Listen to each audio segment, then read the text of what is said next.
bar is good is because you can get a visual on up and down. So like about every minute or so you flip it to the other side, do a 180, because you want to have both sides come up to temperature. And you just leave a little window here and see how the temperature is going.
The other way again.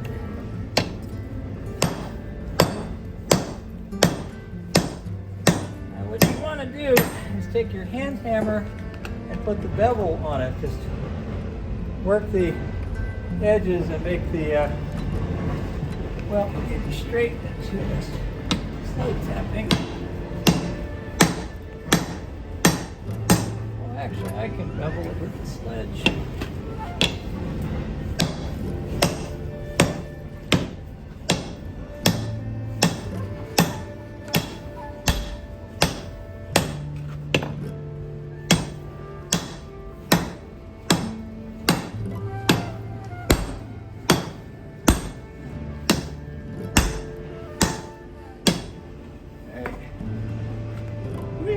Alright, so the next time we will have, let's mark it because we know the beveled side. This is the beveled side. We want to cut it on the other side. So the next time it'll come out like this, and we'll use the hot cut halfway through so we can fold it. So, got it.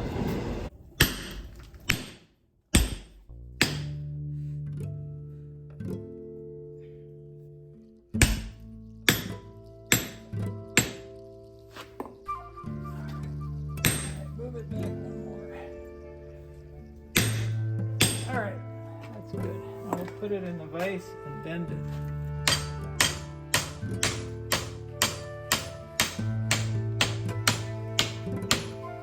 Going? That's right, right. That's ready, stop, and that. Alright, now you hammer that down. Alright, use a real hammer. hit the end there.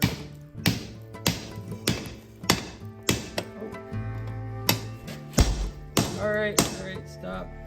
I'll hit it from that side a little bit.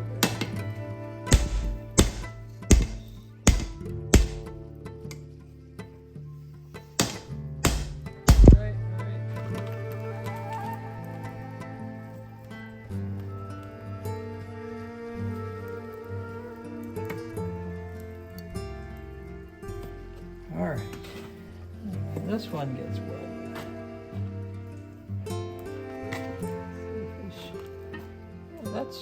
That's actually pretty straight.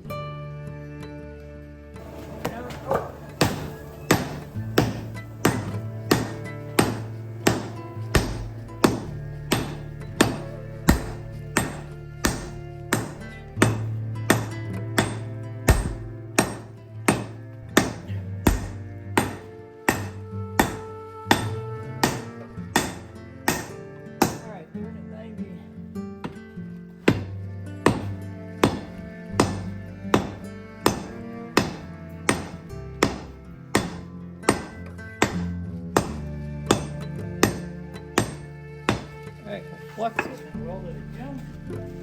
That should be good, because that was good. Oh, we can fold it? Yeah. Let's do the Well, third we have to draw it out though to get it Right. wide enough. The sledgehammer lets us catch up a little bit. All right.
It's Mr. Trip Hammer over there, Toby.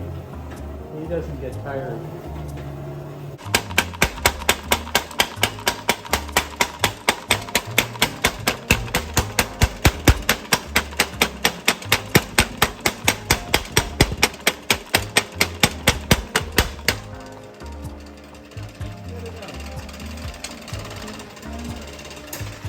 The other thing too is it was moving a little bit right there. Yeah, you've broken the weld again. So it's, but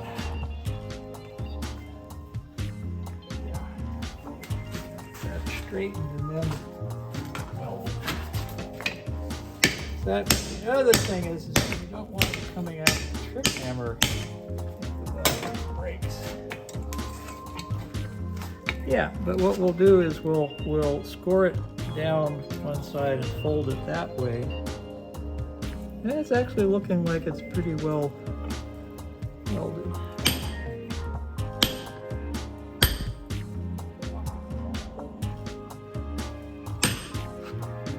Just a chance. All right. Sorry.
do 2 or 3 welds anyway.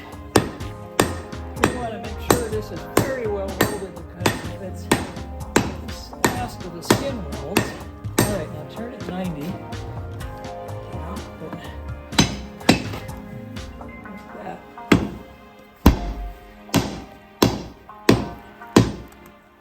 I'm trying not to break the handle, and you have to. Okay.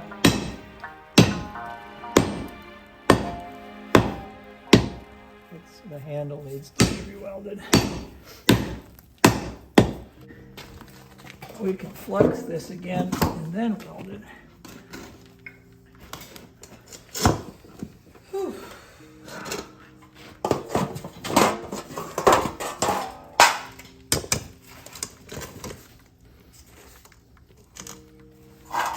The real reason we have a lid is we have a shop cat. If you have to ask, you've never had a cat. That's very good. That's the right temperature.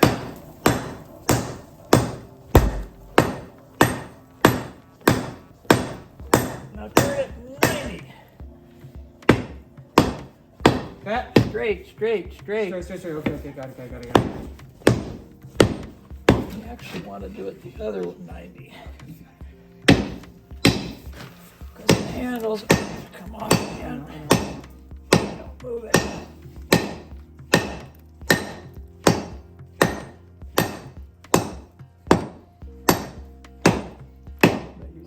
We got one spot that's not welded right there, right next to the handle. And that's one reason I wanted to do it that way so we could see where the weld needs to be. We need to focus on that part being hot. So you'll have it a little deeper side, further back in the fire so that part will be the hottest. You don't worry about the tip. It's already welded. And we will have to arc weld the handle again. This stuff really does not like being arc welded. I think what it is it has a high enough carbon content. You're basically trying to arc weld tool steel, which is always hard. All right. So we'll weld this again.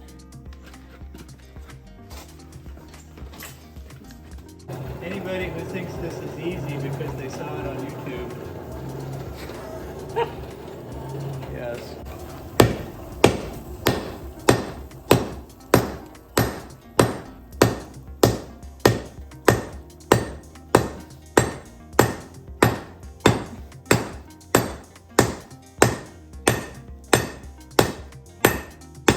All right, 90 degrees.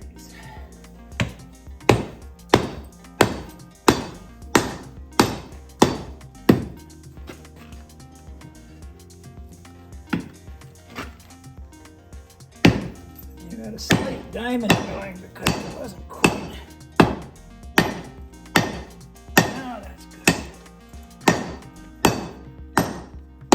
Not over the hole. Yes.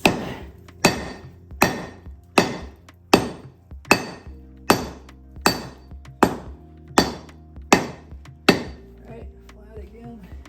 And we're breaking.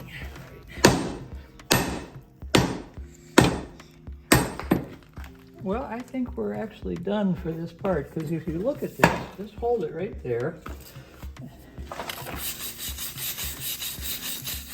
Turn it 90. Back the other way. One more time. That's the edge I wanted to see. Finally. Yeah, and it is a lot. It is 7/8 of an inch thick, 1.25 inches wide, and the functional part of it is 6 inches long. So if you do the math on that, which I do in my head, that's about 7 cubic inches. That's just about 2 pounds. 2 pounds of metal. Okay. Now, finished katana is right around 2 pounds, but we're going to add a core piece which will add about 1/2 pound to 1 pound, And by the time everything is welded together and then ground, we'll lose it and we'll end up at the 2 pounds. So this is almost the perfect size piece to end up with in terms of weight. You can see the grain in this steel. This is the edges, and it's pretty nicely compact. There are little bits of the scarf, the edge from the final weld that you can see there, and a little bit of the folding, but that doesn't really amount to much because that'll disappear in the final welds or get filed or ground off toward the end. But the body, the block, the billet is a nice big solid piece. And I'm curious about the carbon content. And you look at the amount of branching in this part. See what the carbon content is. So that actually has a pretty nice carbon content. Okay, yeah, so we have 5 more hours left on for making the core. Making the core and forging the skin steel out into a shape that we can weld the skin steel onto the core. And the skin steel makes the edge, and any of the pattern that you'll see is the skin steel. Right. Yeah, so just to make that billet before you start forging out the blade is another 5 hours, because it'll take a couple or 3 hours to weld together the core. It's not as complex as the skin steel and not as highly refined. So you see, yeah, this is a very long, patient-inducing, arduous project, and you know, I think there's something to appreciate about that, though, because the Japanese did this, and they did more folds than us, first of all, and it's like they just it's a lot longer than what we're going for, right? You have to admire their skill and perseverance. Yes. This is not easy work, and they are very skillful smiths. And even a team in Japan is only making a couple of swords a month. I mean, like four guys working in a shop as hard as they can, they typically are making 2 swords a month. And they have the giant clay forges, or the very nice tools and everything, and it's still... Well, they're set up entirely to do nothing but make yes, swords. Absolutely. Which is a different... Yes. It's a different thing. Absolutely, no, but that, I'm proud of it so far, and yeah, so we're just gonna... next is making the core, and as we've just explained, and we look forward to showing you guys more, and yeah, take care, have a nice day.